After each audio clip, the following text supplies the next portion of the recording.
Soccer in the United States is growing, whether it be the MLS expanding to 30 teams by 2022 or the women's national team winning back-to-back World Cups.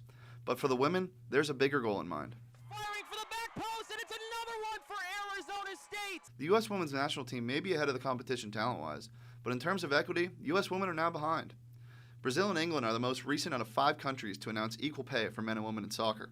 Former professional track and field athlete and sports historian Victoria Jackson says our eyes should be on the next collective bargaining agreement after the current player contract expires in 2021. I think the new CBA is where we should be waiting and watching, since the judge pressed pause on the equal pay and discrimination lawsuit and even said they couldn't appeal right away. In 2019, more than 1 billion viewers tuned in to watch women compete in World Cup soccer, setting a new record for viewership.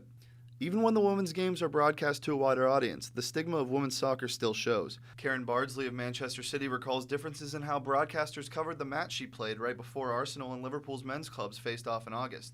A lot of the pundits and the commentary was about, how the pitch was pockmarked with stud marks and things like that, and how the more important game should have been played first.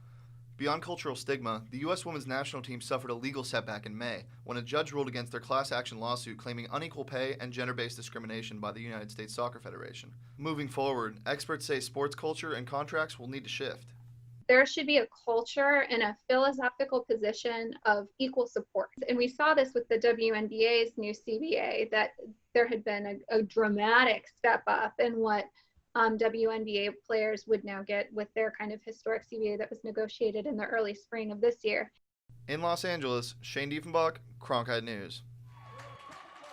The set piece finds its way to the net.